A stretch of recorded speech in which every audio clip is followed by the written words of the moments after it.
j'entends au téléphone, mais j'entends.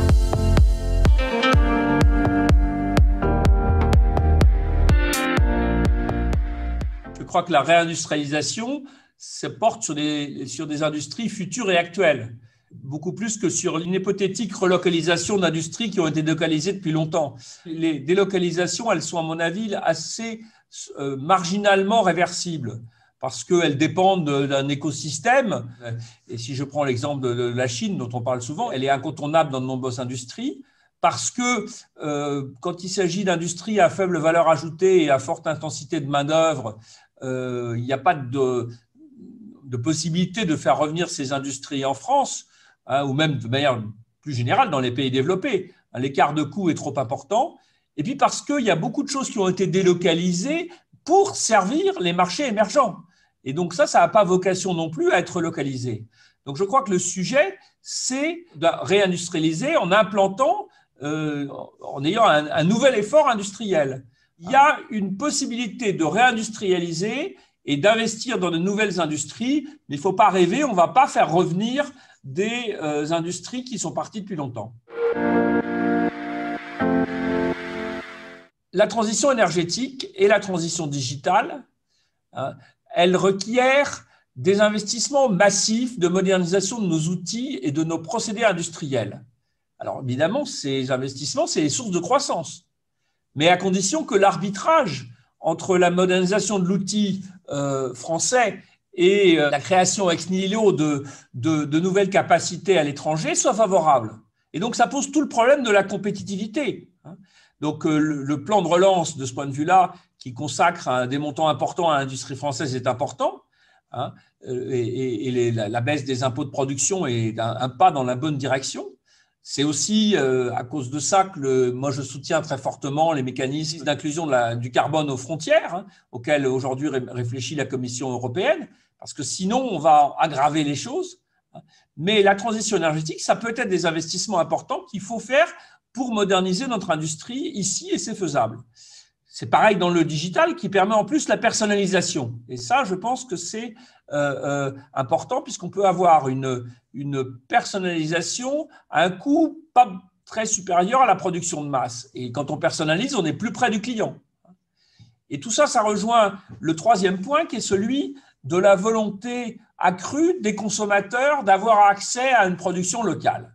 Ça, je crois que c'est un mouvement de fond. Alors, le consommateur, il est schizophrène parce qu'il veut ça, mais il veut aussi que ce ne soit pas trop cher. Mais je crois qu'on a de ce point de vue-là un élément tout à fait positif.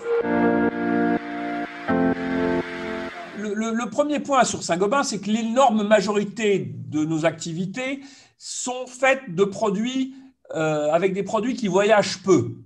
Les matériaux de construction, le prix au kilo est relativement faible par rapport au coût de transport. Et donc, ça veut dire qu'il faut, si vous voulez servir un marché, il faut avoir une usine près de ce marché. Donc, en gros, 90% de ce que fait Saint-Gobain, c'est vendu là où c'est produit, dans le même pays. Donc, ça, c'est le premier point. Et puis, le deuxième point, c'est qu'on a une montée très forte de tout ce qu'on appelle l'économie circulaire. Et nous, on est très sensibles à tous ces sujets d'empreinte environnementale.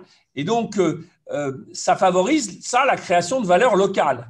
Donc, Saint-Gobain, si vous voulez, on est déjà beaucoup dans le local ou le multilocal. Et ça veut dire que si on prend le cas de la France, on investit en France pour moderniser notre outil et pour faire face à la demande en France. Donc là, avec la relance et notamment tout ce qui est lié à la rénovation énergétique, c'est pour nous des occasions d'investir. Mais on va continuer aussi à investir dans les pays émergents. Et ce n'est pas paradoxal. On investit dans les pays émergents pour suivre leurs marchés domestiques qui sont souvent en forte croissance. La pandémie, si vous voulez, elle génère une prise de conscience sur les sujets d'environnement. Les opinions publiques ont compris que la santé associe la santé à l'environnement, à la protection de la planète. Et donc déjà, le sous-sujet des coûts de carbone du transport va être plus important. Les exigences des investisseurs sur les performances extra-financières, tout ça, ça augmente. Et donc ça veut dire pour les entreprises une incitation à produire plus localement d'une manière générale. Et ça, c'est vrai Bien évidemment pour les produits type Saint-Gobain qui ne voyagent pas beaucoup, mais ça peut être vrai pour des produits qui traditionnellement voyageaient un peu plus et où le rapport entre le coût de transport, si on inclut les externalités liées au carbone et le prix de revient, les rapports changent. En plus de ça, il y a quelques secteurs qui ont été mis en évidence par la pandémie où les chaînes de valeur sont devenues trop complexes et où on considère qu'il est stratégique d'être capable de faire, on l'a vu avec les masques ou avec les médicaments. Donc, il y a des secteurs dans lesquels il va y avoir un certain nombre de fabrications plus en France. Mais, si vous voulez, il y a une étude de Price Waterhouse qui a été faite en 2020 qui a montré que ce n'était pas majeur, ça. Ils ont défini 58 secteurs où les entreprises pourraient faire l'objet de relocalisation. Alors, c'est le médical dont j'ai parlé, c'est un peu de l'agroalimentaire, de l'électronique, et des industries de process. Mais c'est assez peu par rapport à l'ensemble de l'activité industrielle. Bon, le plan de relance, c'est un pas dans la bonne direction. Je pense que si vous voulez les 10 milliards de baisse des impôts de production, c'est plus important que le milliard sur la relocalisation industrielle. Donc, le sujet principal, c'est celui de l'amélioration de la compétitivité française. Et ça, il y a déjà eu des efforts dans les dernières années, mais c'est pas encore terminé, si vous voulez. On a encore des handicaps importants.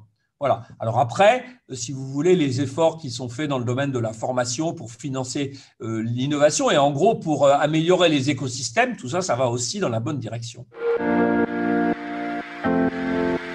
On a des progrès récents. La tendance des 20 dernières années à la désindustrialisation est dramatique, mais je crois que depuis 2-3 ans, on commence à inverser les choses. En 2019, je rappelle qu'on a eu 2 fois plus d'implantations étrangères en France qu'en Allemagne. Donc, c'est un bon signe. L'industrie française, on a pris conscience progressivement de son importance et qu'on est en train de travailler, mais il ne faut pas chercher à revenir à l'industrie d'avant-hier. Il faut réfléchir à l'industrie dans le monde nouveau. Et donc, bien évidemment, tout ce qui est lié à la transition énergétique, tout ce qui est lié au numérique sont 2 secteurs qui me paraissent très importants.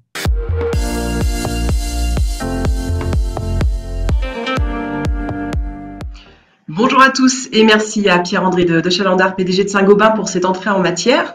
Alors, faut-il relocaliser justement, faut-il réindustrialiser ou localiser des industries nouvelles? C'est la question à laquelle nous allons répondre avec nos invités. Donc, nous avons avec nous Arnaud Montebourg, ancien ministre de l'économie et du redressement productif et aujourd'hui serial entrepreneur. Alexandre Sobo, président de France Industrie. Patrice Geoffron, membre du Cercle des économistes. Et Sylvie Géano, PDG de Dalkia. Alors, avant d'entrer dans la table ronde à proprement parler, nous avons donc en ligne Arnaud Montebourg à qui je laisse la parole. Pour vous, voilà, est-ce que relocaliser, réindustrialiser ou localiser des industries nouvelles, qu'est-ce qu'il faut faire aujourd'hui? Merci au Cercle des économistes et à Ouest France, et je salue évidemment Pierre-André de Chalandard et tous vos invités, en y ajoutant le plaisir de discuter de ces sujets qui, fort heureusement, sont revenus au centre du débat public. J'ai envie de dire, un pays comme la France, qui est une puissance, n'a pas d'autre choix que de reconstruire rapidement une industrie sur les enjeux technologiques du futur. Quand on parle de relocalisation, il faut éliminer d'emblée tout ce qui serait une sorte de retour en arrière. Donc, moi, je ne veux pas entrer dans ce débat. Les relocalisations, c'est le retour de l'industrie qu'on a ratée d'avant et qu'on réintégrerait sur le territoire. Il est évident que les molécules pharmaceutiques, les circuits intégrés, l'agroalimentaire, une partie de la chimie fine, toutes ces choses qu'on a délocalisées pour des raisons de coût, vont être impactés par le retour des nations et de l'expression des préférences collectives. Si je résume, la mondialisation, c'est la régulation par le prix le plus bas, auquel s'alignent finalement tous les systèmes économiques, ou pas d'ailleurs. La France ayant, pour des raisons qu'on sait, n'ayant pas réussi à se battre dans cette atmosphère ultra compétitive et mondialisée, avec des compétitions qu'elle ne pouvait pas relever, avec des lois environnementales piétinées, du dumping social délirant, la mise en concurrence des travailleurs quasiment esclaves dans les pays émergents, avec des travailleurs en Europe et particulièrement en France avec 200 ans d'acquis sociaux. Évidemment, ça ne pouvait pas réussir. Et donc aujourd'hui, les préférences collectives qui s'affichent, c'est écoutez, voilà, nous, on veut garantir nos approvisionnements. C'est une question de sécurité nationale. Voilà. Donc on paiera le prix. Doliprane n'est pas à 2 euros, il sera à 4, et alors? Deuxièmement, c'est nous voulons maintenir la fonction nourricière de notre société. L'agriculture, aujourd'hui, on importe la quasi-totalité de nos fruits et légumes, 70%. Je crois que le chiffre, c'est 65, quelque chose comme ça. Écoutez, non, nous, on a besoin de maintenir une agriculture qui nous nourrit, donc le circuit court, c'est une préférence collective. On paiera le prix en rapport. Voilà. 3, nous avons un sujet sur le développement durable, c'est-à-dire que nous voulons contrôler le cycle complet des produits, donc on va remettre en cause l'éclatement de la chaîne de production et de valeur, la supply chain, qui est mondialisée, et donc on va rapprocher les lieux de production entre eux. Quatrièmement, j'exprime la préférence collective que finalement je veux maintenir mes process, mes brevets, et j'en ai marre d'être pillé par des puissances qui vivent sur le dos d'autrui. C'est le cas de la Chine, mais on peut considérer que les États-Unis ont des attitudes prédatrices aussi, les deux grands empires en clair. Donc moi je mets tout sur mon territoire. Voilà. Quand vous avez dit ça, vous avez constaté que vous avez 75 milliards à 100 milliards de déficit de la balance courante. Vous voyez bien que les 2/3 de tout ça correspondent, et c'est d'ailleurs le sens de l'étude d'Accenture, il y en a une autre chez Price, je crois, qui correspond à ça. Il est aujourd'hui possible de rapatrier l'équivalent de 100 milliards de chiffre d'affaires par an. Voilà. Ça, c'est ce qui est potentiel. Est-ce qu'on peut tout faire? On a deux solutions. Soit on dit on laisse faire et on fait rien, comme d'hab. Soit on dit on va essayer de tout faire. Voilà. C'est la différence entre un choix qu'une société décide de se donner. Je ne parle pas que du politique d'ailleurs. Pour moi, c'est un choix que tout le monde peut faire. Je me souviens, quand j'étais au gouvernement, j'avais dit au CAC 40, écoutez, votre approvisionnement, il est seulement de 16% sur les PME en France. Au Japon, il est de 80%. Qu'est-ce que vous avez dans la tête, quoi? Les coûts du Japon sont à peu près les mêmes. Vous pouvez vous aligner. Et donc, ils nous avaient dit, on va essayer, c'est pas sûr. Et puis maintenant, tout le monde découvre que des dépendances qui portent atteinte à notre liberté sont préjudiciables à la sécurité de nos approvisionnements dans un monde qui commence à se disloquer, se fracturer, se conflictualiser de plus en plus, avec le chaos climatique qui ne cesse d'aggraver la pression sur les choix de société, des sociétés. Et donc nous avons là une prise de conscience de toute la société, à la fois du consommateur, mais aussi du producteur, à la fois des grands groupes, des petites boîtes, des pouvoirs publics. Alors comment on fait finalement pour organiser tout ça? Je crois que la question qu'a évoquée Pierre-André Tjalindar de la compétitivité est évidente. Donc déjà, les pouvoirs publics ont la responsabilité d'échanger en quelque sorte de la compétitivité contre de la relocalisation. Quels sont il n'y a pas que la fiscalité, quels sont nos bras armés pour ça? Il y a évidemment la fiscalité des impôts de production. J'approuve ce point et je soutiens parfaitement la position consistant à dire prélever alors qu'on sur le travail, sur la combinaison productive, sur l'activité productive, alors même qu'elle n'a pas produit de résultats, est une erreur. Donc là-dessus, moi je ne baisserai pas l'impôt sur les sociétés, je baisserai l'impôt sur les impôts de production sur l'activité productive. Bon, ça c'est la première considération. La deuxième, c'est pourquoi n'utilisons-nous pas l'énergie et nos capacités de production d'une énergie à bas coût pour en faire bénéficier l'activité industrielle. Nous avons un parc de centrales nucléaires amorties qui nous permettrait de sortir de l'électricité mégawatt très peu cher. Et donc nous pouvons donc, je crois, avoir une politique volontariste. Nous pouvons aussi faire ce que les Japonais ont fait. Par exemple, ils ont imaginé de payer à toutes les entreprises japonaises qui étaient installées sur le sol chinois 75% du désinvestissement chinois et du réinvestissement sur le sol japonais aux entreprises qui candidataient. Ils ont eu 1600, j'ai vu ça sur le site du MITI, 1675 projets pour l'équivalent de 14 milliards d'investissements. C'est-à-dire 14 fois plus que ce que la France fait. Pourquoi ? Parce qu'ils ont décidé d'avoir une vraie politique qui finance la perte de l'investissement en Chine et le réinvestissement au Japon. Les coûts de production en Chine sont très faibles par rapport à ceux du Japon. Et pourtant, ils l'ont fait. Et les entreprises sont candidates. Donc, on voit apparaître des petits segments ou des produits qui commencent à se relocaliser. Mais si on décidait d'agir de cette manière, c'est pour ça, je crois qu'il y a un obstacle culturel aussi dans la tête des dirigeants d'entreprise qui commence à se lever. C'est-à-dire que garantir des petites séries, être capable de ne plus attendre 8 semaines avant la livraison par bateau, imaginer de préserver les process industriels, organiser aussi et puis profiter du marketing sincère, du Made in France. Tous ces éléments commencent à s'installer et peuvent produire un écosystème. Donc en fait, si tout le monde s'y met, je crois que nous pouvons réussir à renverser la situation de notre balance commerciale. L'objectif, ce serait de la rééquilibrer sur les biens et les services, qui sont d'ailleurs tout à fait intégrés. Hein. Les entreprises produisent des biens accrochés à des services ou des services accrochés aux biens, de manière à ce que nous ne fassions pas reposer notre seul succès mondial sur Airbus, le luxe et les vins et spiritueux.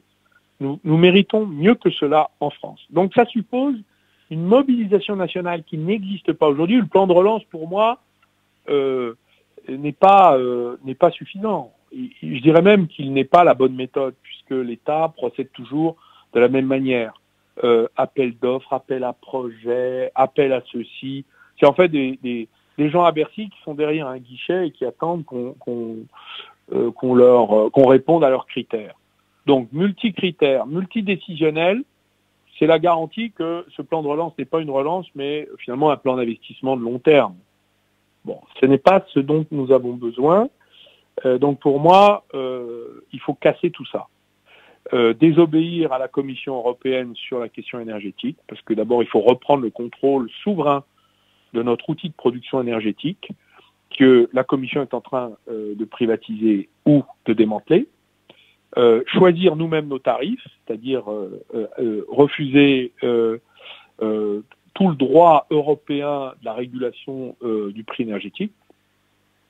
Donc là, c'est un vrai bras de fer avec la Commission européenne et le délire des démanteleurs européens, voilà. Et le plan Hercule est exactement dans cette situation. Défendre le nucléaire, historique, qui est pour nous un atout de compétitivité, et continuer à travailler sur les impôts de production, comme le gouvernement l'a justement engagé. Voilà ce que je propose. Je crois que c'est comme ça qu'on pourra avancer. Alors après, on peut entrer dans les détails, secteur par secteur. Enfin, les 53 segments d'Accenture, ça représente 100 milliards de chiffre d'affaires pour la base industrielle France. Eh bien, c'est ce qu'il faut faire. Ça doit être notre ambition. Merci Arnaud Montebourg.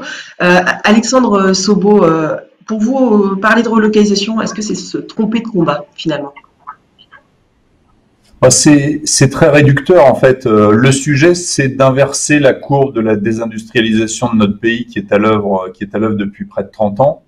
Ça s'est inversé, en tout cas ça s'est stabilisé au milieu de la dernière décennie sous l'effet des mesures prises pour restaurer un peu la compétitivité des entreprises.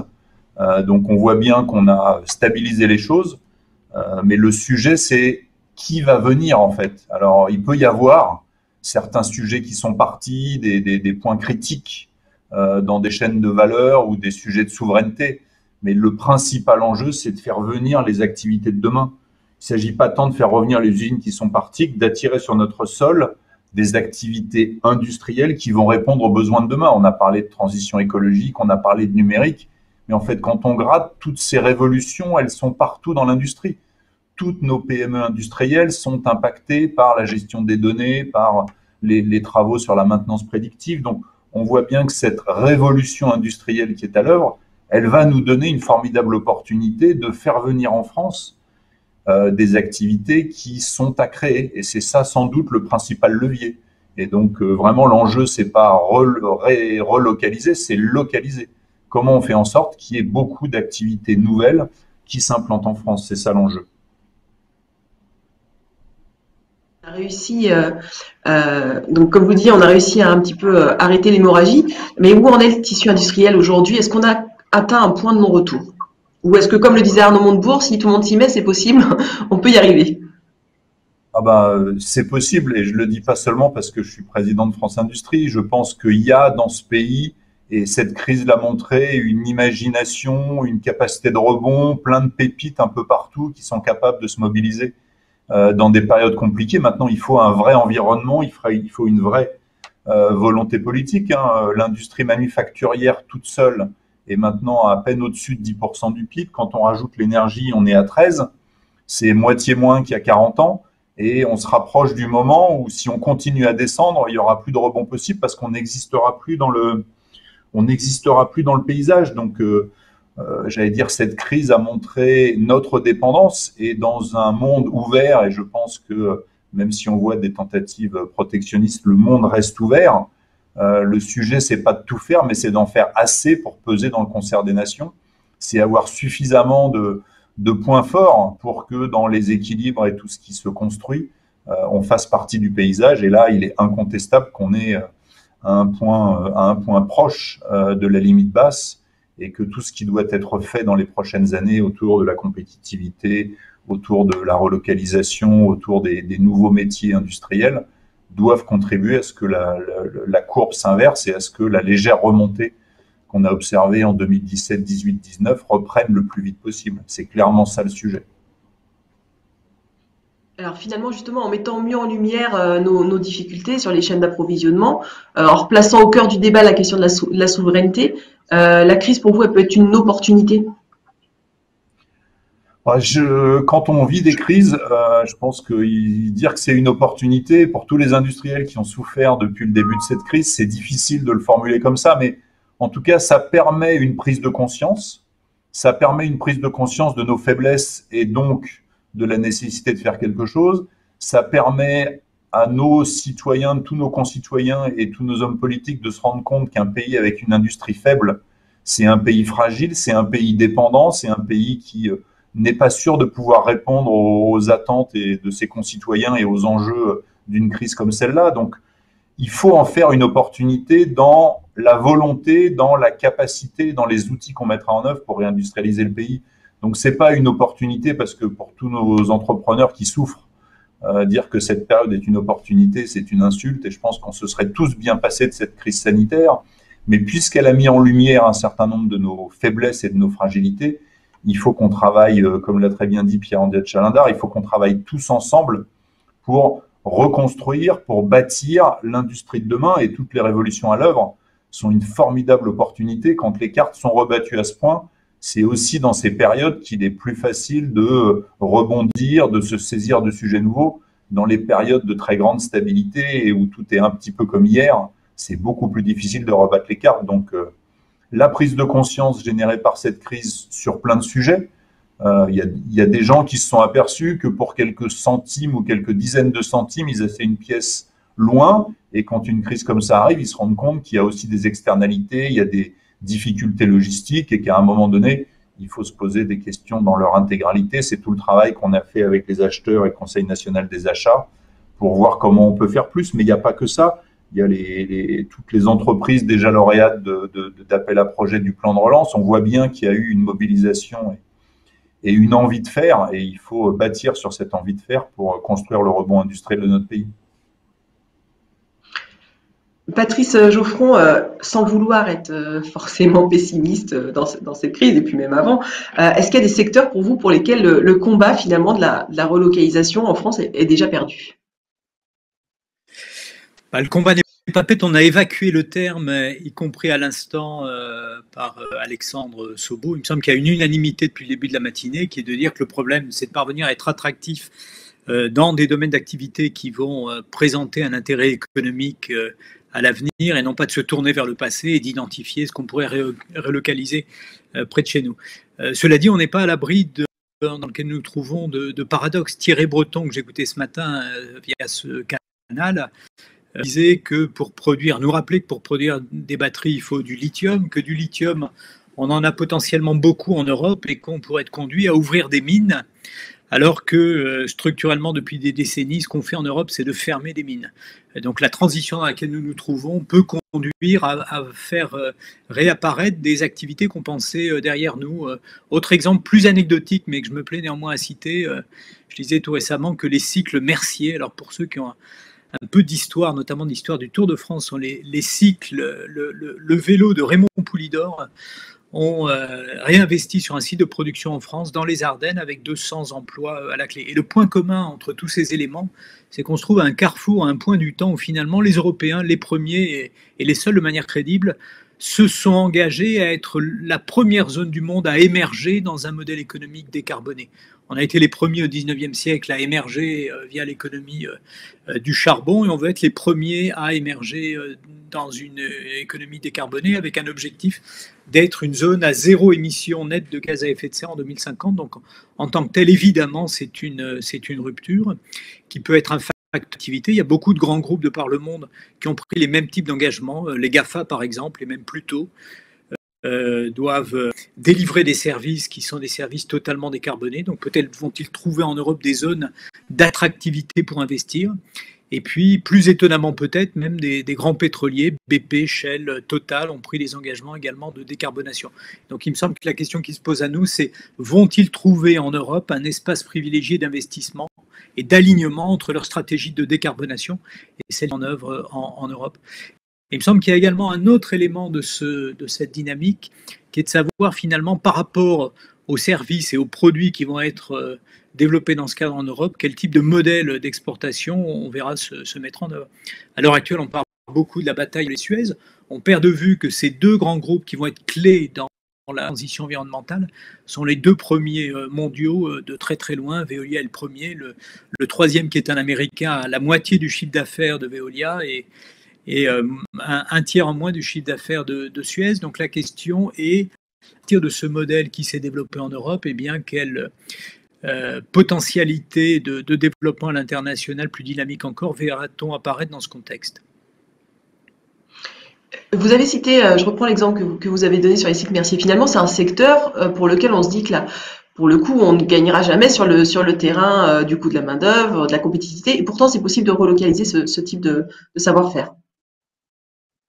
Alors, c'est ce qu'on observe. Alors, ce qui est intéressant avec ces cycles, c'est que le positionnement, pour ce que j'en comprends, est très lié au vintage, et donc il y a un marché de niche là dans lequel ces types de cycles veulent faire revivre une marque et la valoriser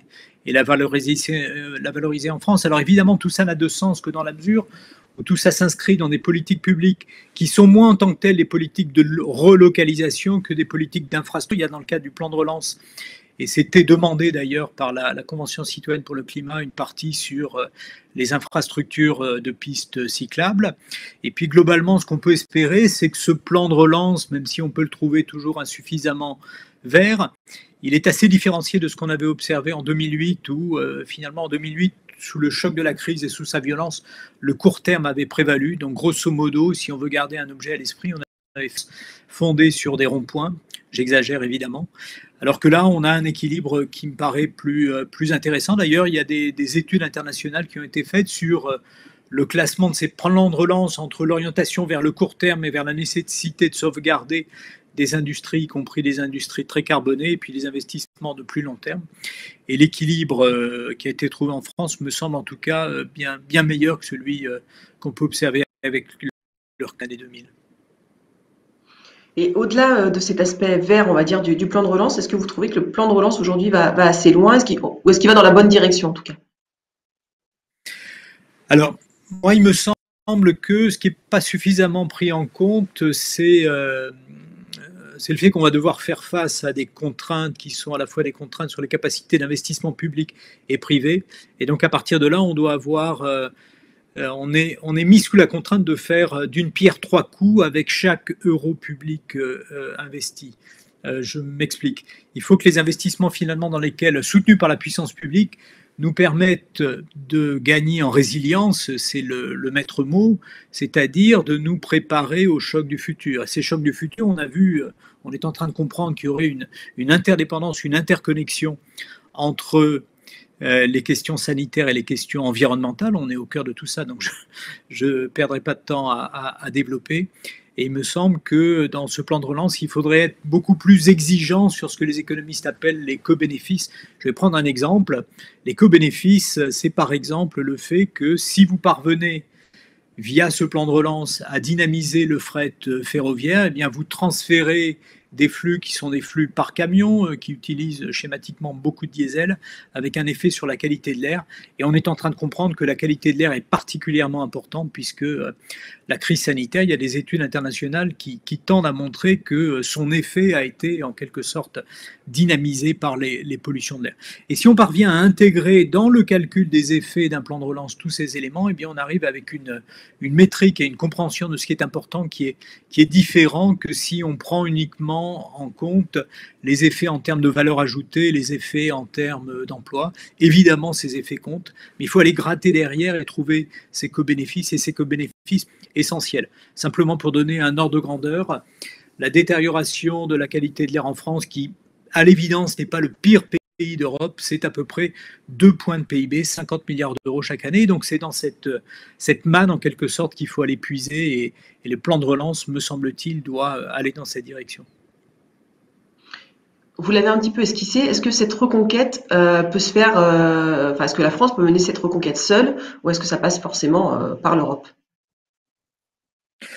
Je dirais tout d'abord à quoi bon le faire seul. Il y a des interdépendances économiques et culturelles. Enfin, on a un destin commun. Donc, il me semble que la problématique n'est pas d'avoir une reconquête seule, même si évidemment l'émulation à l'intérieur de l'Europe et avec l'Allemagne en particulier est tout à fait saine et profitable. Et donc, de ce point de vue, ce qu'on peut observer concernant la filière hydrogène, qui évidemment ne va pas bouleverser la donne dans la décennie 2020, mais qui peut fonder beaucoup d'ici en 2030 et au-delà, me semble être une démarche assez intéressante et qui ne peut se faire que de manière, sinon coordonnée, en tout cas concomitante au niveau européen. Donc il me semble qu'elle a une belle ambition.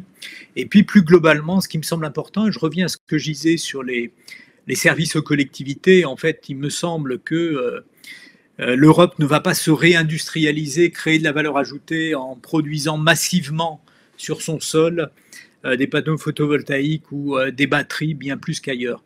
En revanche, on a un modèle qui est la capacité à vivre dans des environnements denses. Je prends l'exemple de Barcelone, pour ne pas prendre un exemple français. Barcelone a autant d'habitants qu'Atlanta, mais Barcelone occupe un espace qui est à peu près 200 fois moins étendu qu'Atlanta aux États-Unis. La capacité à intégrer des réseaux, à intégrer des services et à gagner en particulier en efficacité énergétique, ce dont on va vous parler à l'instant avec Sylvie Géano, paraît absolument essentiel. Et ça, c'est une intégration qu'on réussit en Europe historiquement bien mieux qu'ailleurs, et ça me semble être une perspective pleine d'espoir pour les Européens. Alors Sylvie Géano, justement, la transition est toute trouvée. Quel est le potentiel industriel aujourd'hui du remplacement des énergies fossiles par les énergies renouvelables et de l'efficacité énergétique en général, puisque c'est le domaine sur lequel intervient Dalkia, et combien d'emplois pourraient être créés par ce biais-là? Alors bonjour à tous. C'est un plaisir pour moi d'être avec vous aujourd'hui. Effectivement, c'est une bonne question puisqu'on parle de transition énergétique. On pourrait se dire finalement, il y a les métiers des énergies carbonées qui vont disparaître et puis il y a des nouveaux qui vont arriver et le bilan, c'est quoi? Alors, moi, je suis optimiste et je suis à peu près certaine qu'il va être positif. Pourquoi? Parce que quand vous regardez le secteur de l'énergie, en fait, la production de valeur, on le sait tous, et en tous les cas, les acteurs du pétrole et du gaz le savent bien, se fait à l'amont, c'est-à-dire là où se produit l'énergie. Et il se trouve que quand vous regardez toute l'assiette des énergies consommées en France, 75% des énergies aujourd'hui sont des énergies fossiles, gaz et pétrole essentiellement, et ça ne représente finalement que 25% des emplois du secteur en France, hein, puisque les 25% d'énergie dont je ne parle pas, c'est bien la production d'électricité. Donc 25% seulement des emplois du secteur énergie, alors que c'est 75% de l'énergie qui vient du gaz et du pétrole. Donc, vous voyez qu'on a potentiellement, à chaque fois qu'on va aller produire de l'économie d'énergie qui va remplacer une production d'énergie carbonée, ou alors mettre des énergies renouvelables à la place de cette production d'énergie carbonée, ou encore tout simplement électrifier, mettre de l'électricité. Hein. Vous savez ça a été dit également par Monsieur de Montebourg, on a une électricité bas carbone en France qui est un atout. Eh bien, on va créer finalement un bilan positif pour la France, à la fois en valeur ajoutée et en emploi. Parce que les économies d'énergie, alors ça c'est un des grands métiers de Dalkia, ça se fait avec des techniciens qui font de l'exploitation maintenance sur le terrain, qui posent des écosystèmes numériques, ça c'est tout à fait local, non délocalisable. Produire des énergies renouvelables, je citerai le bois énergie qui est la première énergie renouvelable en France, c'est un des grands métiers de Dalkia également.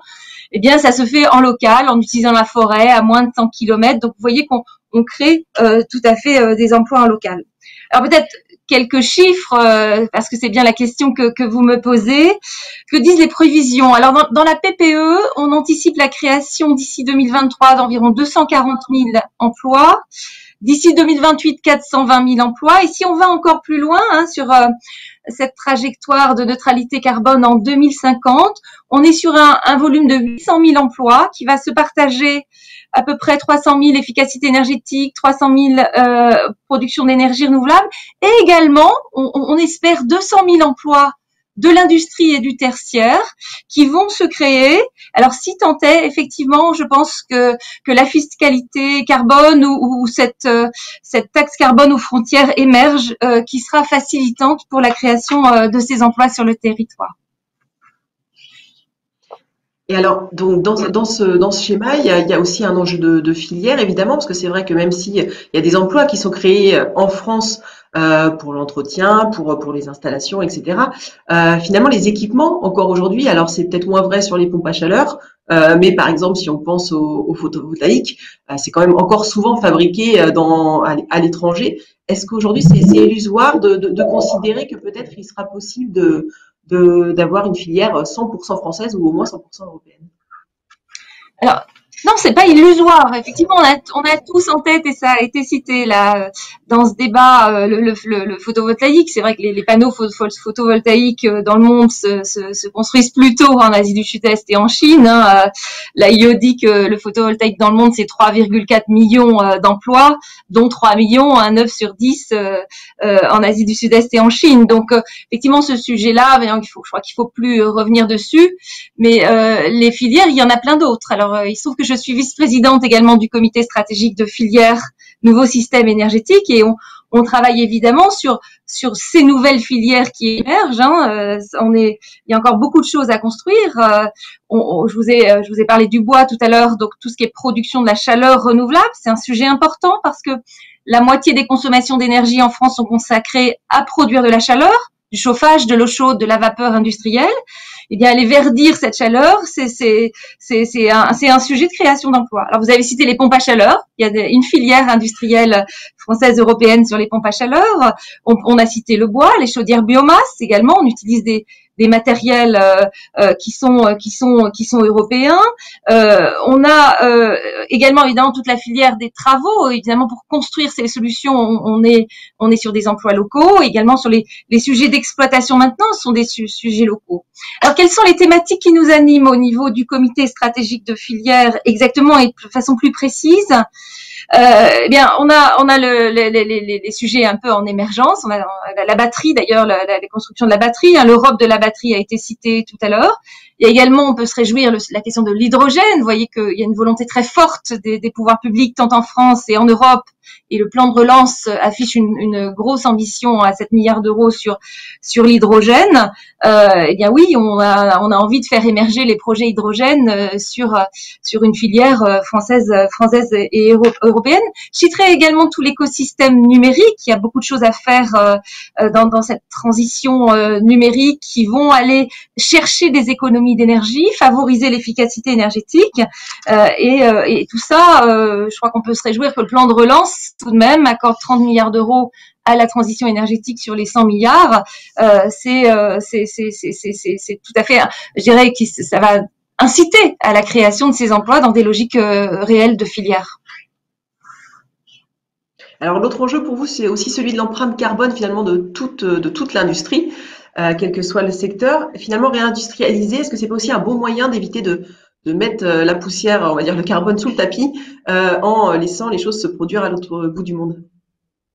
Oui, c'est des sujets qui m'animent. C'est un point très important parce que quand vous regardez entre 95 et 2019, de CO2 qui sont produites sur le territoire français, qui sont localisées en France, elles ont baissé de 25%.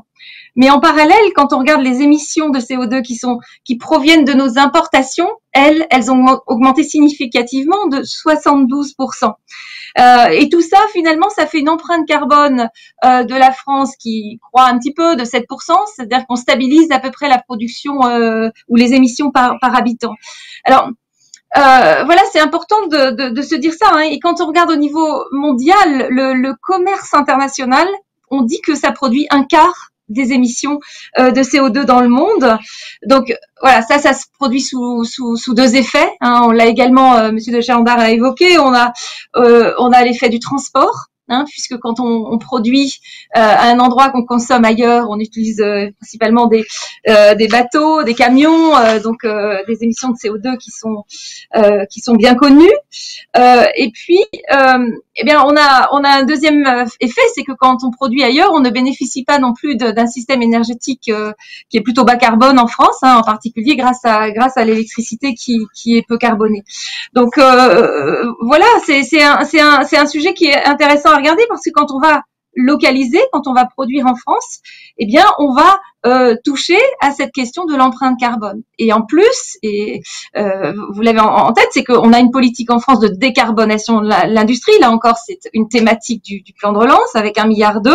Et donc, chaque industrie qui va travailler sur sa décarbonation, bien à la fois elle progresse évidemment dans son image carbone, on parlait des notations également extra-financières, ça joue beaucoup. Ça c'est une première thématique qui crée de la valeur. Et la deuxième thématique, c'est que l'efficacité énergétique, à chaque fois que j'évite de consommer, je fais des économies d'énergie et je fais des économies tout court. Et donc je gagne également en compétitivité. Donc, vous voyez, c'est une double logique extrêmement positive qui apparaît quand on regarde effectivement cette empreinte CO2 de la relocalisation de l'industrie en France. Alors, Patrice Geoffroy, toujours sur cette thématique, la Commission européenne, comme on l'a dit, appelle à une Europe neutre pour le climat d'ici à 2050. Elle souhaite instituer un mécanisme d'ajustement carbone aux frontières. Sans ce mécanisme, est-ce qu'on risque encore de renforcer les délocalisations? Alors deux observations. Premièrement, ce mécanisme qui peut être intéressant à l'avenir, c'est d'imaginer les coalitions qui pourraient se former.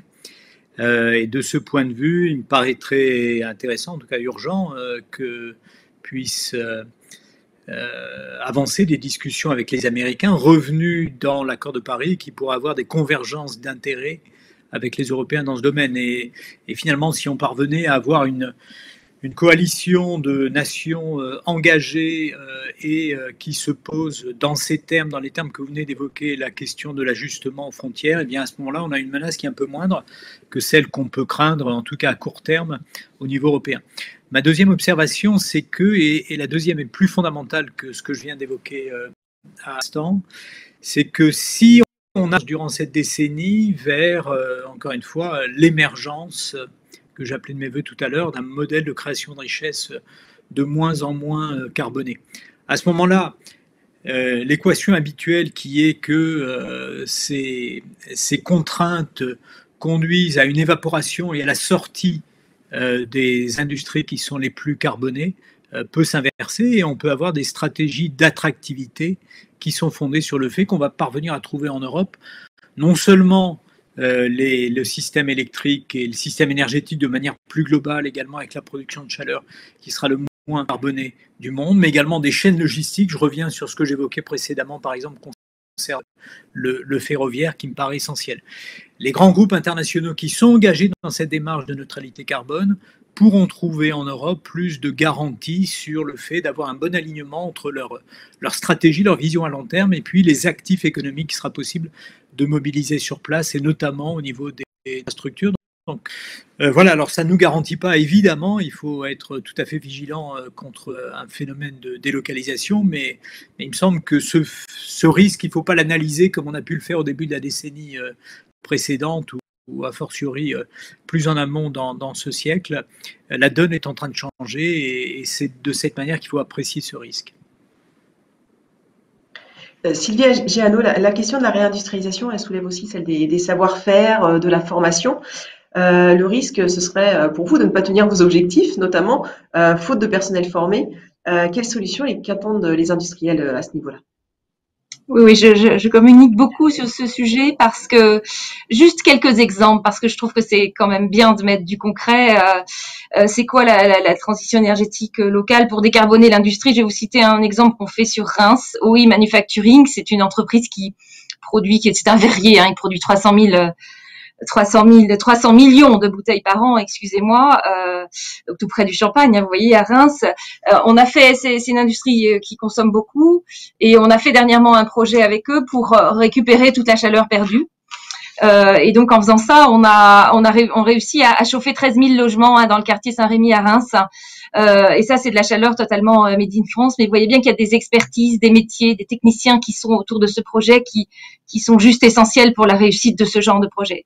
Et puis comme on devait être en Bretagne, voilà, ça nous aurait fait un très grand plaisir d'être tous ensemble à Rennes aujourd'hui, bien sûr.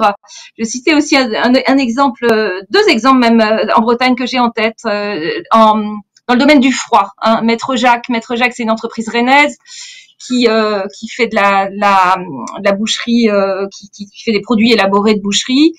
Ils avaient besoin de plus de puissance, de froid industriel, hein. Quand on est dans l'agroalimentaire, on a beaucoup besoin de froid. Eh bien, on a réussi à leur produire un outil industriel de froid qui fait plus de puissance, moins de consommation, avec un système de récupération de la chaleur. Vous savez, quand vous mettez la main derrière le frigo, c'est chaud, donc on sait récupérer de la chaleur sur des productions de froid pour chauffer les bureaux. Et en plus, on a transformé les matériels pour supprimer ces gaz frigorigènes, hein, qui sont 2000 fois plus toxiques que les émissions de CO2. Et donc, on a un projet de la transition énergétique qui s'orchestre à Rennes et qui accompagne le développement d'un industriel dans l'agroalimentaire. Ben là encore, pour réaliser ce genre de projet, j'ai besoin de ce que j'appelle des frigoristes, qui est un métier aujourd'hui très difficile à trouver. Et on ne pourra pas multiplier ces projets sans ces compétences-là. Il faut avoir en tête que quand on fait ces projets-là, on utilise également des matériels, en l'occurrence chez Maître Jacques, à la fois français et allemand. Et puis juste un petit clin d'œil sur Saint-Malo, parce qu'on vient de proposer un contrat de performance énergétique pour réduire de plus de 40% les consommations de la compagnie des pêches.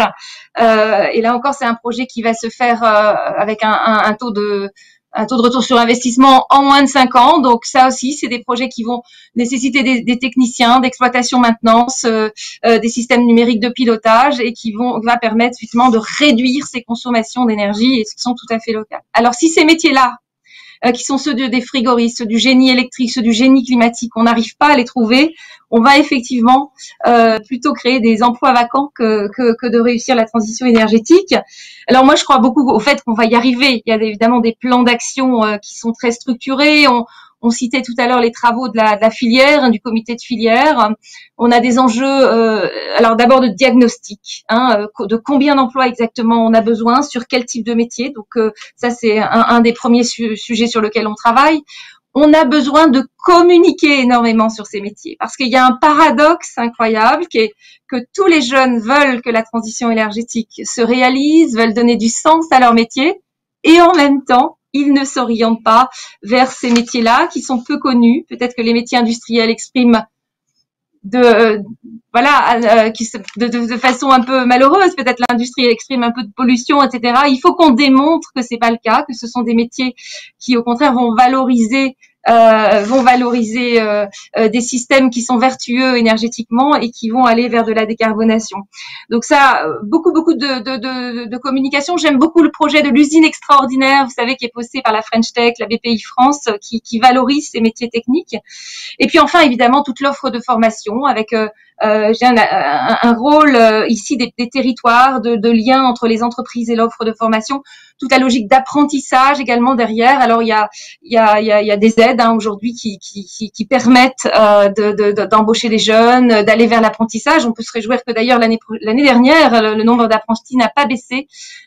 Chez Dalkia, on a évidemment maintenu totalement notre nombre d'apprentis pour former tous ces jeunes. J'aime beaucoup aussi le projet en ce moment, une solution là qui est portée par le ministère du Travail, qui permet de mettre en adéquation justement des projets aussi de reconversion qui sont tout à fait passionnants. Et je voudrais juste conclure peut-être un petit peu de chauvinisme pour Dalkia pour dire que on vient de faire un sondage là sur nos 18 000 salariés. 88% des salariés de Dalkia se disent fiers de travailler chez Dalkia. Donc voilà, j'ai envie de vous, pour tous ceux qui écoutent, s'il y a des jeunes qui sont en formation, de vous donner envie de venir vers ces métiers-là. Merci Sylvie Giano. Alors d'ailleurs, si vous souhaitez, si les personnes qui nous regardent souhaitent en savoir plus justement sur cette question de la formation et des compétences, il y a un focus, le focus, qui sera dédié justement à cette question du capital humain qui se tient à partir de 17h10. Arnaud Montebourg, je ne sais pas si vous êtes toujours en ligne avec nous. Alors vous l'avez un petit peu dit tout à l'heure, mais pour vous, il est possible de localiser des industries pour lesquelles le combat du coût semblait perdu d'avance. Les consommateurs français, finalement, dans les domaines dans lesquels vous êtes lancés, vous montrez aussi que les consommateurs français sont prêts à payer plus aussi pour s'offrir du Made in France, ou est-ce qu'il faut qu'il y ait une innovation en plus, quelque chose en plus finalement? Je ne partage pas le pessimisme qui est présupposé dans votre question, en fait. Il n'y a pas d'automaticité entre relocalisation et retour à des coûts de production plus élevés.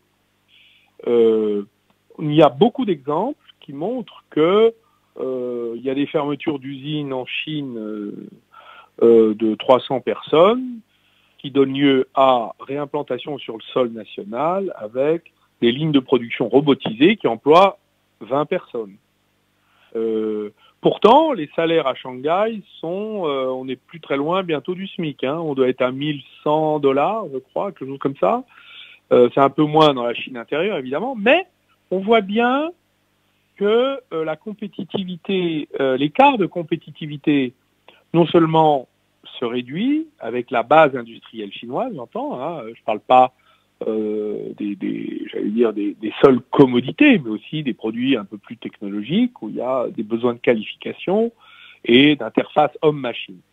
Et je vois bien que dans les relocalisations aujourd'hui, il y a des relocalisations dans les sneakers, dans le textile, dans la confection, dans des choses qui, franchement, il y a 10 ans, on aurait dit, mais vous êtes des fous de relocaliser ça n'a pas aucune chance de survivre.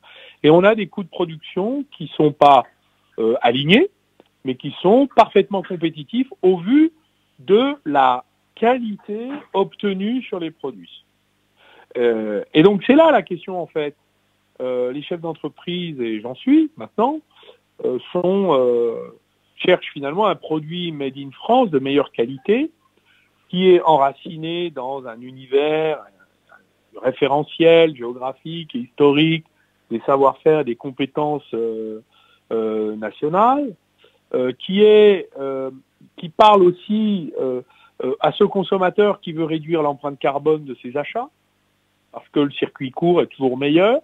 Et puis aussi, qui accepte, et ça c'est dans l'agroalimentaire, je vois bien la grande misère de la paysannerie française et la façon dont on a abandonné les agriculteurs, en fait, depuis dans les réformes successives de la PAC depuis 20 ans, depuis que la PAC n'existe vraiment plus finalement, et qu'on a acheté les paysans européens sur les marchés mondialisés, sans aucune protection, on voit bien que le consommateur français est prêt à payer son éco un meilleur revenu du paysan.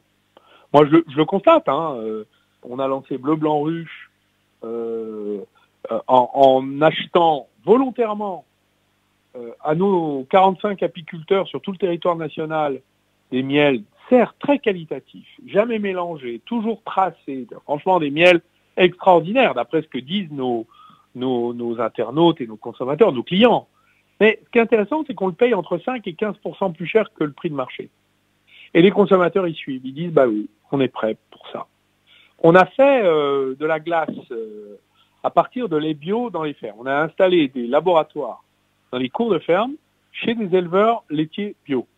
Et on a dit, on va vous former avec un meilleur ouvrier de France qui est un artisan glacier. Et on vous forme, vous allez produire à partir de votre propre lait une crème glacée sur nos recettes. Et on a là aussi une adhésion du consommateur. Bon, outre le fait qu'on a enlevé tous les E, les additifs alimentaires que les glaces industrielles, qui d'ailleurs ne sont pas made in France, sont toutes produites, que ce soit Carte d'Or, Magnum, etc. À part Agenda, Sahara, toutes les autres sont produites en Hollande, en Angleterre, en Allemagne, en Italie.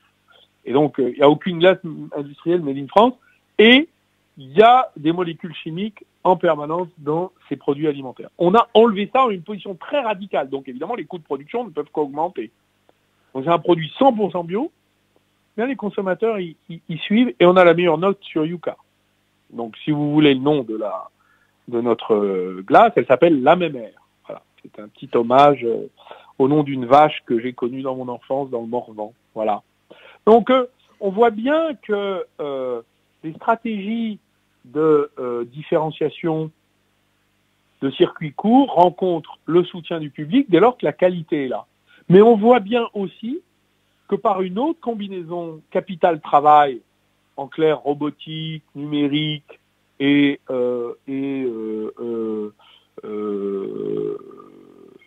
part de travailleurs sur la machine, on voit bien que on est compétitif, y compris sur des commodités. On en est capable, et notamment dans tout le secteur de l'habillement. Là, on n'y arrive pas encore, c'est sur le meuble. Mais dans le secteur de l'habillement, on est capable maintenant, avec des petites séries, de faire des choses tout à fait intéressantes. L'exemple de Zara le démontre. Ils ne sont pas allés en Chine pour produire leurs petites séries. Ils ont des méga usines en Europe. Et donc, je voudrais attirer l'attention finalement de nos discutants et de nos auditeurs pour leur réflexion personnelle. Ne soyons pas pessimistes. Il y a toujours une solution. Et nous avons plus que besoin d'optimisme dans la période actuelle. Merci Alexandre Sobo. Avant de passer aux questions-réponses. Alors, j'ai un petit écho. Avant de passer aux questions-réponses, voilà, avec les personnes qui nous suivent. Alors, vous allez me dire peut-être vous aussi que ma question est teintée de pessimisme. Avec le plan de relance, est-ce que vous craignez pas qu'on finance à coups de millions, finalement, le retour d'industries qui ne viennent que pour l'effet d'aubaine et qui ne perdureront pas? Alors, ne vous inquiétez pas, il n'y a jamais de mauvaise question. Mais sur le sujet spécifique, je suis très serein pour dire non. Quand on regarde finalement les grands dispositifs du plan de relance, notamment tout le soutien à l'investissement, les appels à projets, dans tous les cas, c'est du cofinancement. C'est-à-dire que l'État prend une partie de l'investissement, mais l'entreprise aussi en prend une part tout à fait significative. Et je ne connais pas un chef d'entreprise qui investisse pour perdre de l'argent. Donc, même s'il paye un petit peu moins ou si ce soutien rend des choses possibles qui n'étaient pas possibles sans ça, par nature, les choix qui sont faits sont porteurs d'avenir, sont sur des sujets importants. Et puis, la deuxième chose, on va vers 70-80 milliards de déficit commercial. On a à l'évidence un problème d'offre en France. Donc, tous les dispositifs de soutien à l'investissement qui permettent de préparer notre capacité à demain produire plus en France, plus automatisé, comme l'a dit Arnaud Montebourg, avec une plus grande qualité, ça va aussi clairement dans le bon sens. Donc l'effet d'aubaine, non, ça c'est un risque qui n'existe pas, je suis très très serein. Et juste un dernier point, on a beaucoup parlé de transition énergétique juste avant. Quels sont les autres domaines d'avenir pour vous dans lesquels l'industrie française a une place à prendre?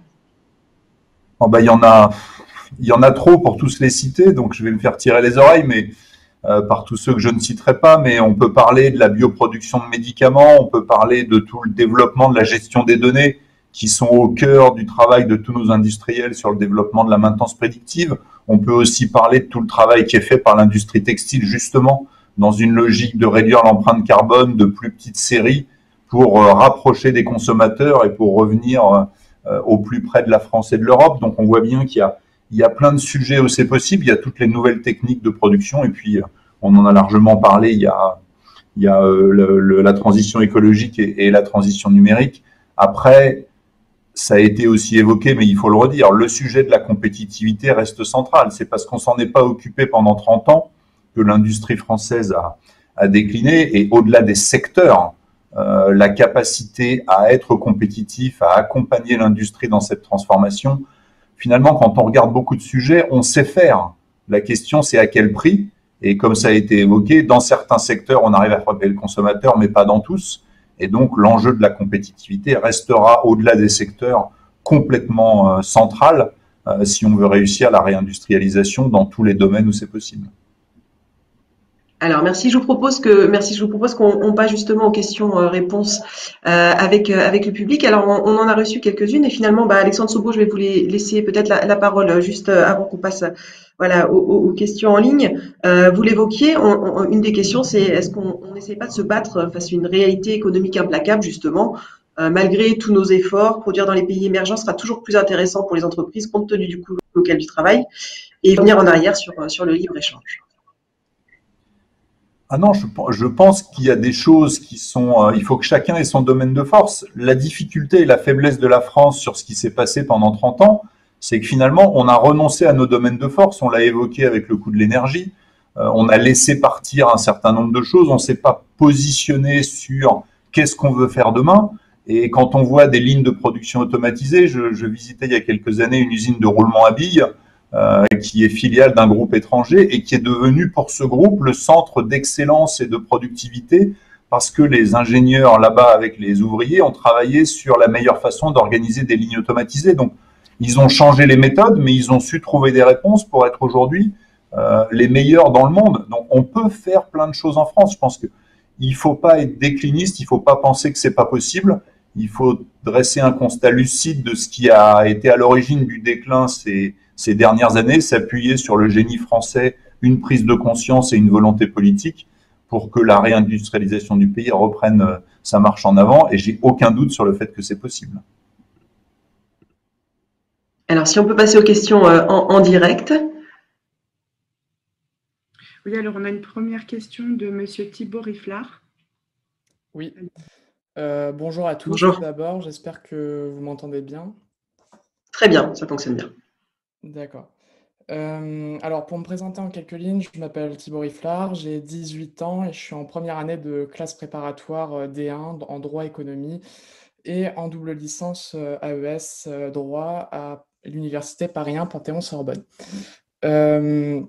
Donc, je voulais réagir un petit peu à ce qui s'était dit. Je suis plutôt d'accord avec ce qu'a dit Monsieur Montebourg et aussi tous les autres intervenants.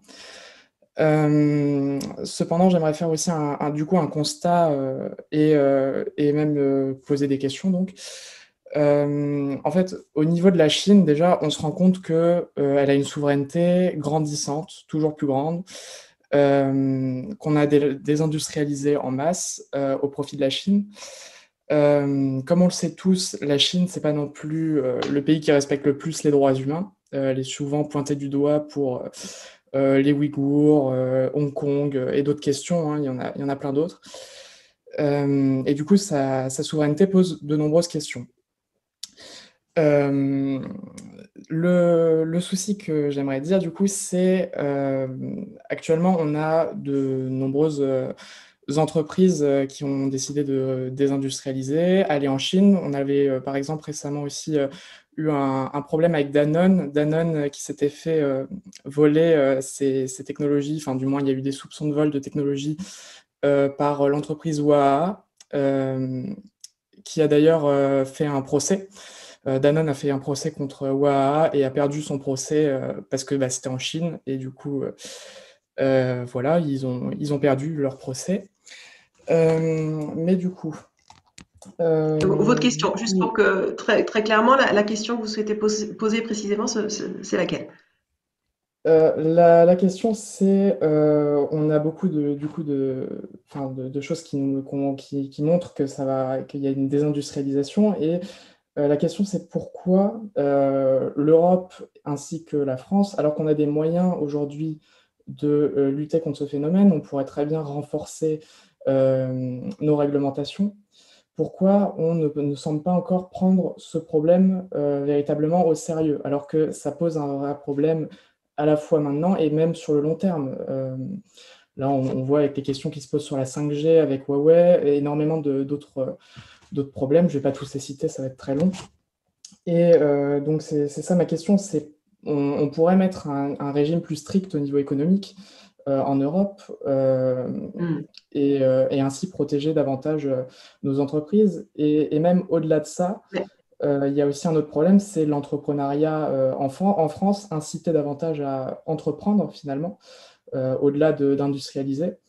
Je trouve qu'on n'est pas trop accompagné dans l'entrepreneuriat. Par exemple, quand on a peu de moyens, moi j'ai essayé de lancer mon entreprise, j'ai pas forcément eu d'aide ou de moyens, j'ai jamais suivi de cours d'entrepreneuriat à l'école dans le cursus classique. Et je trouve que c'est une des grosses difficultés en France. Il faudrait davantage inciter à l'entrepreneuriat. Voilà. Ok. Alors, sur la question spécifique de l'Europe, Patrice Geoffroy, est-ce que vous souhaitez répondre? Oui, je peux donner un ou deux éléments.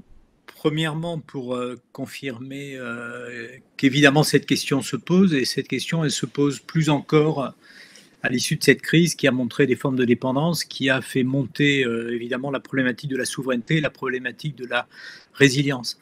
Après, toute la difficulté qui est derrière pour apporter des réponses, elle n'est pas simplement liée au fait que nous sommes dépendants d'importations, elle est liée également au fait que les marchés des pays émergents, et notamment un marché tel que celui de la Chine, sont des marchés très dynamiques, notamment dans les secteurs que je mentionnais tout à l'heure, tout ce qui possède des infrastructures en particulier. Donc c'est assez compliqué de trouver le point d'équilibre, et on le voit également avec d'autres pays. C'est le cas de la Russie à l'heure actuelle. Il se trouve qu'il y a un grand débat à l'heure actuelle sur l'opportunité d'amener plus de gaz russe, notamment via un grand gazoduc qui est en cours de construction. Et donc, c'est une manière de dire que tout ça ne procède pas que de l'économie, mais également de la géopolitique, de toute évidence. Mais il y a peut-être une raison d'espérer qui est dans une étude économique qui vient de paraître tout récemment et qui est évoquée dans le Monde. Je vous invite à le consulter, qui fait état d'une montée très très forte au cours de ces derniers mois du coût du transport maritime pour acheminer vers l'Europe des produits venant de Chine. Et c'est une dimension qu'on n'a pas suffisamment évoquée jusqu'à maintenant et qui pourrait être un facteur également de relocalisation. Alors, est-ce qu'on a d'autres questions en direct? Oui, deuxième question donc de Pierre. Oui, bonjour à tous. Merci de me donner la parole. Pour me présenter très très rapidement, donc je m'appelle Pierre Molin, je suis étudiant et alternant également en contrôle de gestion. Ma question est la suivante. Donc, Monsieur Montebourg, vous semblez adopter une position relativement critique vis-à-vis de la Commission européenne, en tout cas des institutions européennes. À l'inverse, dans la précédente visio, M. Breton expliquait que l'échelle de la relocalisation devait être plutôt européenne, notamment via de grands projets européens. Donc ma question est très simple. Quelle est la bonne échelle de relocalisation? Si c'est la France, est-ce que ce n'est pas trop petit? Et si c'est l'Union européenne, est-ce qu'on ne va pas manquer de cohésion et de cohérence entre tous les pays? Merci. Arnaud Montebourg, vous avez directement la parole. Oui, ça va me donner l'occasion peut-être de compléter la réponse à la question précédente. Pourquoi l'Europe ne se protège pas, en fait? C'est ça la question de notre étudiant. Elle ne se protège pas parce qu'elle n'est pas d'accord. Il y a ceux qui voudraient des protections, c'est le cas de la France, plutôt les pays du Sud, et l'Allemagne est contre.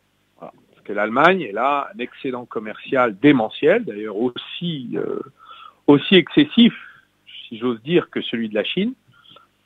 Et donc, elle, ce qu'elle veut, c'est vendre des voitures en Chine et aux États-Unis. Donc, elle ne voudra jamais entrer dans une stratégie de protection de nos intérêts vis-à-vis des deux empires. Voilà. Donc tant qu'on n'aura pas résolu ce problème, l'Europe ne prendra aucune décision. Donc ce n'est pas une naïveté seulement culturelle de la part des dirigeants européens. C'est une division profonde entre l'Allemagne et le reste de l'Union européenne, des pays membres. Bon. Donc ça, c'est un sujet extrêmement lourd et qui ne sera pas résolu avant longtemps. Donc la question de la taxe carbone, qui a quand même été introduite dans le débat européen par le président Sarkozy, et qui fait du surplace, bien qu'on ait trouvé un système de mutualisation de la levée de dette pour financer les plans de relance après le déclenchement de la pandémie Covid-19, ben, on n'a toujours pas mis les ressources en face. Les ressources, il est hors de question qu'on les prélève sur les Européens eux-mêmes. D'abord parce que cette pandémie vient d'ailleurs, donc déjà vis-à-vis de la Chine, il y a une dette vis-à-vis du reste du monde qu'il va bien falloir à un moment, une dette pas seulement morale, mais enfin économique. Car la Chine, elle, a repris sa croissance et nous sommes toujours en bas et écroulés. Donc sur le plan géopolitique, le moment de hausser le ton vis-à-vis de la Chine, je crois, sans être trumpiste, mais même Obama et je crois Biden ne bougera pas là-dessus, ont posé quand même les conditions d'une inversion du rapport des échanges. Donc moi, je suis tout à fait favorable à une alliance avec le continent américain, le Canadien inclus, pour commencer à se protéger contre les menées chinoises, qui ne sont pas seulement des problèmes de droits de l'homme, qui sont des problèmes de vassalisation économique. Mais ça suppose que préalablement, on ait résolu le problème des GAFA et de l'extraterritorialité du droit américain. Donc dans la discussion entre les deux empires, on a, comme disent les Belges, un œuf à peler avec les Américains avant de s'attaquer aux Chinois. Mais je crois que c'est possible. C'est possible d'abord parce que nous pouvons prendre des mesures unilatérales, nous, pour réguler les GAFAM. Je ne sais pas pourquoi on les a toujours pas prises d'ailleurs, car finalement les GAFA, ils obéissent à la loi. Hein. Quand les Russes ont dit vous n'entrerez pas, eh ben, Google n'est pas entré en Russie. Puis c'est tout. Qu'est-ce que vous voulez que ça fasse? Donc ça, c'est une question de courage, là, pour le coup, politique. Alors après, la question de la relocalisation Europe-France, l'Union européenne est incapable de prendre des décisions. Je suis désolé, j'aimerais pouvoir le redire à Thierry Breton, pour qui j'ai haute et grande estime, hein, qui est un de mes illustres prédécesseurs à Bercy. Donc je le dis, l'Union européenne ne sait pas faire ça. Donc c'est aux États, au contraire, de le faire. D'ailleurs, dans la réindustrialisation de la France, qui est un sujet français, ça ne se pose pas en Italie, ni même dans les mêmes termes, ni même en Allemagne. Pourquoi? Parce qu'eux, ils ne sont pas désindustrialisés. 19% du PIB, c'est la part d'industrie dans l'économie italienne, et 23% en Allemagne. Nous, on est à 10. Donc nous, oui, on a un problème, et on est les derniers de la classe. Donc la réindustrialisation, c'est pas pour les autres, c'est pour nous. Donc c'est nous qui allons le faire. Donc les questions, elles sont simples. Est-ce qu'on fait la constellation pour soutenir l'industrie spatiale, au lieu et place de Google?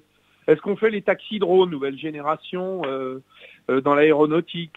Est-ce qu'on fait l'avion hypersonique à l'hydrogène? Est-ce qu'on fait le lanceur réutilisable avec Ariane? Alors, vous allez voir que sur tous ces projets, déjà, ça suppose une alliance publique-privée.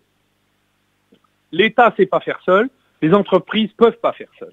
Donc, il faut trouver autre chose que des appels d'offres, des appels à projets, de la gestion bureaucratique, de distribution de subventions ou d'avances remboursables derrière des guichets. Il faut inventer la confiance entre le public et le privé. Réciproque d'ailleurs. Bon. Je termine. C'est un point important. Et donc, ça, c'est devant nous, cette affaire. Voilà. Et puis après, bah, vous avez des choses qu'on peut faire seul, d'autres qu'on ne peut pas faire seul. Bah, vous pouvez trouver un Italien, ce qu'on a fait d'ailleurs dans Airbus. Mais aujourd'hui, si vous demandez l'autorisation à la Commission européenne, si on avait affaire à un Airbus, elle vous dira, ben non, à but de position dominante, on ne peut pas. Voilà. Donc il faut le faire de la méta-construction européenne, c'est-à-dire en dessous de la construction européenne, il faut construire l'Europe avec des amis et des partenariats. Voilà. Ça, c'est ma position pragmatique. Excusez-moi d'avoir été long. Il n'y a pas de souci. Il nous reste encore 5 minutes. Une autre question peut-être en direct? Oui, nous avons une question de Monsieur Denis Thévenin. Mais je ne vois pas. Ah oui, c'est bon. Bonjour. Bonjour, vous m'entendez? Vous m'entendez? On vous entend. Bon, très bien, bonjour. Bonjour à tous. Bon, je suis un modeste inventeur. Ça fait que 12 ans que je travaille sur un projet innovant qui est le seul. J'ai pas de concurrent direct dans le monde. Et pourtant, je me heurte aux chambres de commerce, au BPI France, incubateurs. Je cherche des investisseurs de l'aide pour créer mon projet innovant qui s'appelle le miroir 360, qui est le premier miroir complet au monde. Vous regardez devant vous, vous voyez toute la tête, les côtés, le haut et l'arrière.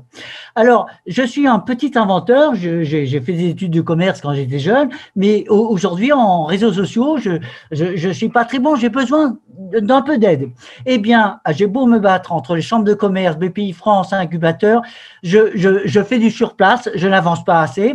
J'ai déposé un brevet international qui m'a coûté ce que vous imaginez. Et donc, j'en suis là. Je suis en train de faire du surplace et j'ai du mal à décoller parce que j'ai pas d'aide de BPI France, Chambre de commerce, incubateurs qui sont prévus pour ça, pourtant. Hein. Je pose la question, qu'est-ce qui se passe? On manque de travail en équipe, il n'y a pas assez de collaboration, pas assez de travail en commun. C'est comme ça que je vois les choses, excusez-moi. Donc, ma photo a fait le tour du monde, je suis passé plusieurs fois à la télévision avec des compliments pleins, mais ça ne suffit pas pour décoller, créer sereinement mon entreprise. J'ai besoin de visibilité à moyen terme pour créer l'entreprise. Vous voyez, j'en suis là, ça fait que 12 ans que je travaille sur mon projet et 80 heures par semaine, c'est pas assez. Voilà, qu'est-ce qu'on peut faire pour ce genre d'innovation à un produit simple comme le miroir 360 qui a besoin d'être fabriqué, si possible, en France? Excusez-moi, merci. Monsieur Sobo, est-ce que vous souhaitez répondre à cette question? Est-ce que vous avez une réponse peut-être à apporter? Réponse individuelle forcément difficile puisque je connais pas le projet en détail de monsieur et qu'il a regardé, mais quand on regarde tout ce qui est créé en France, on a quand même créé un écosystème qui est assez favorable aux startups et au démarrage. On a plus de sujets quand il faut passer à la deuxième phase où il faut industrialiser, il faut produire, il faut grossir. Et on voit beaucoup trop de belles idées s'arrêter, j'allais dire, au-delà de la première étape. Et je crois vraiment que si on doit travailler, et si je peux glisser un mot à la BPI du projet de monsieur, je le ferai bien volontiers sans que ça soit le début d'une garantie, d'une réponse différente de ce qu'il a eu jusqu'à maintenant. Mais je crois vraiment qu'il ne faut pas se tromper. La réindustrialisation en France et la capacité qu'on a à faire avancer les choses, c'est clairement la deuxième phase.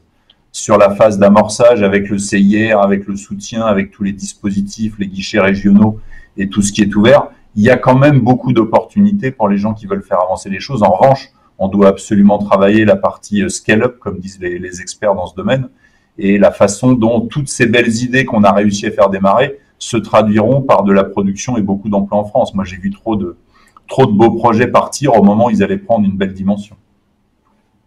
Alors, une dernière question, peut-être ce sera la dernière, j'en suis désolée. Une dernière question peut-être en direct. Oui, alors une question de Quentin Nesson. S'il est là. Si ça fonctionne. Oui, il ne me semble pas.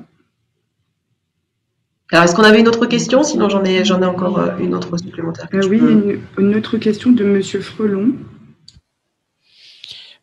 Oui, bonjour. Bonjour tout le monde. Je me présente, Pascal Frelon de la plateforme Produits France. Moi, je suis dans l'action. Je souhaite démarrer. Y a-t-il un dispositif d'envergure qui facilite un projet de place de marché, produits et services du Made in France, comme la mienne? Je souhaite aussi créer une agence marketing du Made in France. Qu'y a-t-il donc pour faire avancer nos projets en France? Voilà la question. Alors, je vais encore vous donner la parole, Alexandre Sobo. Je ne sais pas si vous avez quelque chose à répondre à ce sujet-là.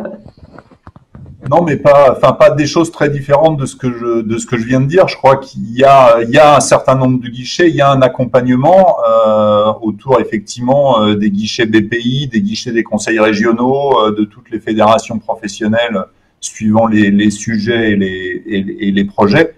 Après, honnêtement, individuellement, je ne sais pas apporter de réponse sur ce point spécifique. Il y a aussi tout l'écosystème autour de la French Tech et de la French Fab. Je sais qu'à France Industrie, on a monté un club de start-up pour là aussi industriel, pour voir comment on peut les accompagner et quel type d'interaction elles peuvent avoir.